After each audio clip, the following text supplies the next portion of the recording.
በስመ አብ ወወልድ ወመንፈስ ቅዱስ አሐዱ አምላክ አሜን። በስመ አብ ወወልድ ወመንፈስ ቅዱስ አሐዱ አምላክ አሜን። በስመ አብ ወወልድ ወመንፈስ ቅዱስ አሐዱ አምላክ አሜን። ሰላም ለክሙ ክብራን አሐቴ ወአሃዌ እፎ ሃለኩሙ ሰላም ንአሐትም ይኹን ክብራት ኣሕዋተይን ኣሓተይን ከመይ ኔርኩም? ክብራት ዕድማት ጋሽና እንኳዕ ብደጋሚ ብሰላም መጻኹም ናብ ማሕበርና ማሕበር ቅዱስ ያሬድ ናይ ምስረታ ዓመት ዓስራይ እንኳዕ ብሰላም መጻኹም እናበልኩ ካብ ዝሓለፈ ዝቐጸለ ናይ ምስጋና ህይወት ብኣቦና ኣቡነ ሽኖዳ ሳልሳዊ ዝተጻሕፈ ካልኣይ ክፋል ሒዘልኩም መጽአ እኒአኹ። ምሳይ ክትተጸንሑ ብትሕትና ይምሕፀን። ያሬድ ኣቦ ዜማ ቅዱስ ኢኻ መራሒ መዘምራን ያሬድ ኣቦ ዜማ ቅዱስ ኢኻ መራሒ መዘምራን ዜማ መላእክቲ ኣምሂርካና ኣምላኽና ንኽነመስግን ቅዱስ ያሬድ ካህን ጥዑም ልሳን ኢኻ ጥዑም ልሳን ዜማ መላእክቲ ኣምሂርካና ኣምላኽና ንኽነመስግን ቅዱስ ያሬድ ካህን ጥዑም ልሳን ኢኻ ጥዑም ልሳን ከመስግኑ እንከለዉ ከም ትእዛዝ ንምፍጻም ኣይገብርዎን። እቲ ሓቀኛ ምስጋና ከምኡ ኣይኮነን። ምባል ብዘይ ዕግበት ምስጋና ንስለ ምባል ብዘይ ዕግበት ግቡእኻ ንምፍጻም ዝፍጸም እውን ኣይኮነን። እንታይ ደኣ ምስጋና ብምሉእ ልቢ ብምሉእ ምእማን ዝቐርብ መስዋዕቲ እዩ። ንሶብ ማለት እቶም ኣመንቲ ብምትእምማን ርግጸኛታት ኮይኖም ኣምላኸ ሰናይ እምበር ዝሓብር ኩሉ ዝመልኽ ከም ምዃኑ መጠን ንኹሉ ዘጋጥሞም ከከም ዝቆጻጸሮ እቲ ዝጠቅሞም ዝኾነ ጥራሕ ከዓ ከም ዝፈቕደሉ ይኣምኑ። ስለዚ ንሳቶም ስለ ኩሉ ዘጋጥም ነገር ንረብሕኦም ምዃኑ ኣሚኖም ምስጋና ይህቡ።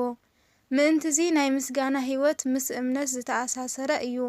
ከምቲ ጸኒሕና እንሪኦ ትሩፋት ምስ ምስጋና ዘለዎ ምትእስሳር ማለት እዩ። ወዲ ሰብ ከምቲ ኣብ ሌዋውያን ምዕራፍ 3 ዘሎ ንኣምላኽ ናይ መስዋዕቲ ምስጋና፣ መስዋዕቲ ሰላም፣ መብፅዓ ወዘተ ብምሃብ ከመስግኖ ይኽእል። ከምቲ ነቢ ዳዊት ዝበሎ ጽዋዕ ምድሓን ክወስድ ስም እግዚኣብሔር ድማ ክጽውዕ እየ። ንእግዚኣብሔር ኣብ ቅድሚ ኩሉ ህዝቡ ኣብ ኣጸድ ቤተ እግዚኣብሔር ኣብ ማእኸልኪ ዎ ኢየሩሳሌም መጽዋዓይ ክፍጽም እየ። ሃሌልያ። መዝሙረ ዳዊት መዝሙር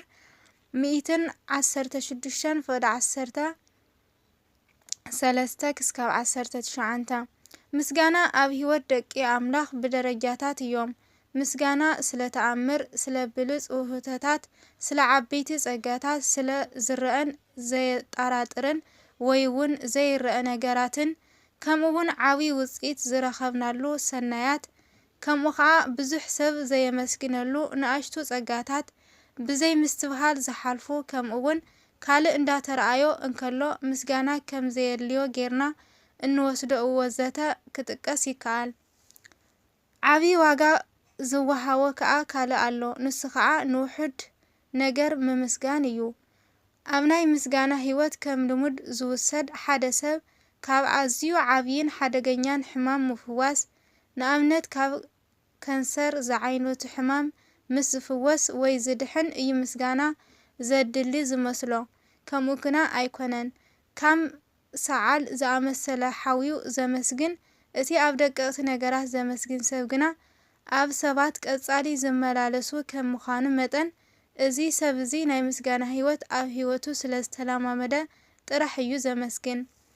ኣብ ውሑድ ከነመስግን እንከለና ኣምላክ ክንዲ ብዙሕ እዩ ዝገምግመና። ረብሓ ምስጋና ናይ ጸጋ ቀጻልነት ወሰኽ ምዃኑ ብዛዕባ እዚ ገለ ኣቦታት ዝተዛረብዎ ከምዚ ንበል። ምስጋና ዘይብሉ እንተኾይኑ እምበር ዘይስስን ጸጋ የለን። ምስጋና ዘይብሉ እንተኾይኑ እምበር ዘይስስን ጸጋ የለን። ብዘይ ካዚ እውን ካልእ ንሕቡኡን ንዘይርአን ዝግበር ናይ ምስጋና ህይወት እዩ።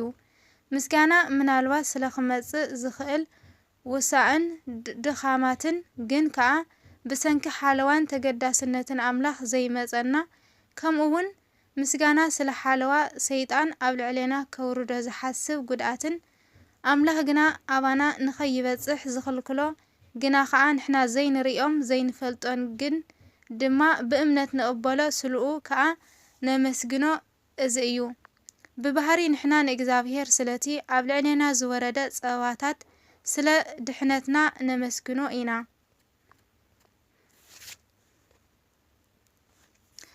ይኹን እምበር ኣባና ከይበጽሐ ጠጠው ዘብሎ ጸባባታት ከዓ ኣሎ። ብርግጽ ሕቡእ ነገር ስለ ዘይንፈልጥ ኣይንሪኦን ግን ኣባና ከይበጽሐ ጠጠው ከም ዘበሎ ብምእማን ንሕና ንእግዚኣብሔር ነመስግኖ። እቲ ስለ ካብቲ ወሪድና ዝነበረ ጸባ ምውጻእ እንህቦ ምስጋና ስለ ዝርአ ነገር እዩ። ስለቲ ክወርደና ዝተሓሰበ ጸባ ብሓለዋ እግዚኣብሔር እንድሕን እንህቦ ምስጋና ግና ስለቲ ዘይርአ እዩ። እመኑኒ ኣምላኽ ንኹሉ ኣባና ክወርድ ዝተመደበ እሞ ኣምላኽ ንኽኽልክለና ካባና ዘርሕቐና ሽግራትን እንተዝገልጸና ህይወትና ሙሉእ ንምስጋና ኣይመኻኣልናዮን ነርና። ስለቶም ሕቡኣት ነገራት ኣምላኽ ጥራሕ ዝፈልጦም ምናልባት እውን ድሕሪ ግዜ ኣብ ጊዜኡ ዝገለጸና ወይ እውን ከይፈለጥና ዝሓልፍ ክነመስግን ይግባእ። ምስ ናይዚ እውን ከሎ ነቕርቦ ምስጋና ብፍቕሪ ዝተሰነየ ክኸውን ይግባእ። እቲ ካልእ ናይ ምስጋና ደረጃ ምስጋና ኩሉ ሰዓን ኣብ ልዕሊ ኩሉ ኩነታትን ዝብል እዩ። በዚ ከዓ ህይወት ወዲ ሰብ ናብርኡ ኣብ ኩሉ ግዜ ብምስጋና ዝተመልአ ክኸውን ይግባእ። ኣብዚ መርበብ ኣብ ካልእ ስፍራ ከም ዝገለጽናዮ ብኻልእ ኣባህላ ቀጻሊ ምስጋና ንምቕራብ ሓደ ውስን ምኽንያት ኣየድልየናን ምባል እዩ።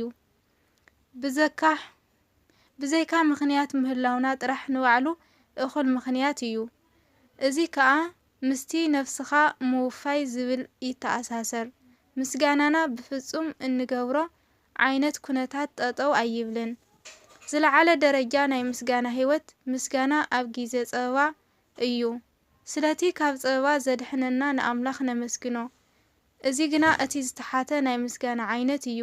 እቲ ካብዚ ዝዓበየ ምስጋና ግና ንሕና ዋላ እውን ጌና ኣብ ጸበባ እንከለና ነቲ ጸበባ ተጻዊርና ንኣምላክ ክነመስግኖ እንከለና እቲ ለዓበየ ምስጋና እዩ። ብእምነት ከዓ እቲ ጸበባ ንሰናይና ምዃኑ ኣሚንና ነመስግኖ። ኣብ ጸበባ ምዕጋስን ምጽዋርን ትሩፋት እዩ። በቲ ጸበባ ምዕጋብን ምቕባልን ከዓ ዝዓበየ ትሩፋት እዩ። ካብዚ ኩሉ ዝዓበየ ግና ስለቲ ጸበባ ምምስጋን እዩ። እዚ ማለት ከም ስለ ሕጊ ዘይኮነ ብሓጎስ እንተኾይኑ ፍቕርና ኣብቲ ጸጋ ዝሃበና ኣምላኽ ዘይኮነስ ፍቕርና ኣብቲ ጸጋ ጥራይ ዝተመርኮሰ እዩ ዝኸውን። ኣብ ጸበባ እውን ይኹን እንተ ደኣ ንኣምላኽ ነመስግን ኮይንና ወይ ኣለና ግና ፍቕርና ኣብኡ ኣብ ኣምላኽ ኣብቲ ወሃቢ ደኣ እምበር ኣብ ውህብተታቱ ከም ዘይኮነ ኢና ነድህብ ዘለና። ዘጋጠመ የጋጥም ነመስግን። ዝኾነ ኣሸጋሪ ኩነታት ንእምነትና ይኹን ነቲ እግዚኣብሔር ኣብ ልዕሌና ዘለዎ ሓለዋ ወይ እውን ንእግዚኣብሔር እነቕርቦ ምስጋና ከጉድሎ ክነፍቅደሉ ኣይግበአናን።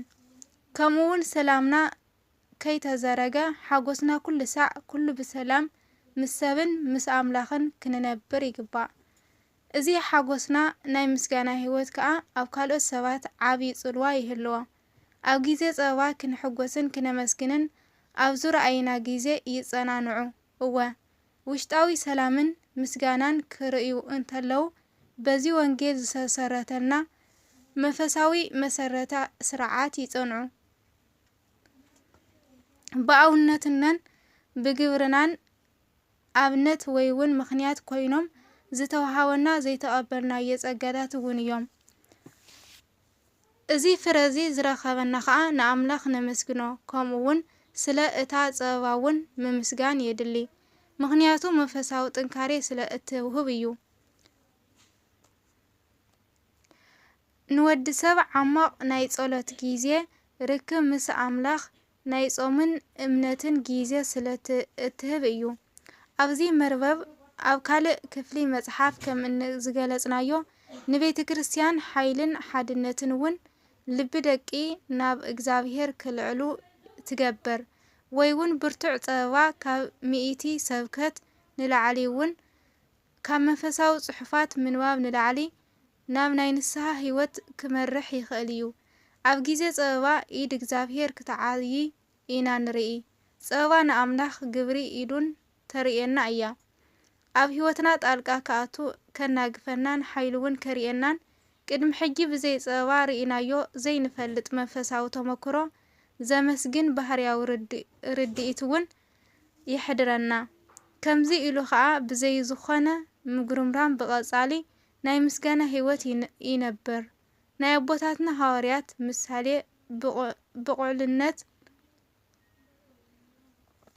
ብቐጻልነት ኮይኖም ስለ ተቐጸሩ ኣብ ቅድሚ እቶም ዓላውያን እናተሓጐሱ ኸዱ። ግብሪ ሐዋርያት ምዕራፍ 5:41 በዚ ኩሉ ስቓይ ከየማረሩ ከዓ ሐዋርያት ከም ዓብዪ ንዕኡ ዘይበቕዑ በረከት ገይሮም ቆጸርዎ። ጸበባ ምስ ስቓይ ክርስቶስ ሕብረት ኣለዎ። ጸበባ ምስ ስቓይ ክርስቶስ ሕብረት ኣለዎ።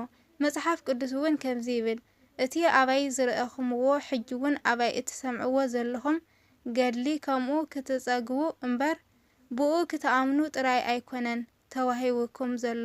ስቅያት እምበኣርስ ህያው ካብ ኣምላኽ እዩ እንተደኣ ኢልና ስለምንታይ ከደኣ ኣርኪብሉ ኢለ ብሞቱ እናመስገንክዎ ንኡ ሓይሊ ትንሣኤን ሕብረትን መንከርኡን ምእንቲ ክፈልጥ ኩሉ ከም መጽባዓ ቆጸርክዎ ይብል ቃሉ። ስለ ቅዱስ ቃሉ ቅዱስ እግዚአብሔር ኣምላኽና ሽሙ ዝተኸበረ ዝተመስገነ ይኹን። ሳልሳይ ክፋል ናይ ምስጋና ህይወት ብኣቦና አቡነ ሽኖዳ ሳልሳዊ ይቐጽል። ወስብሐት ለእግዚአብሔር ወለወላዲቱ ድንግል ወለመስቀሉ ክቡር አሜን።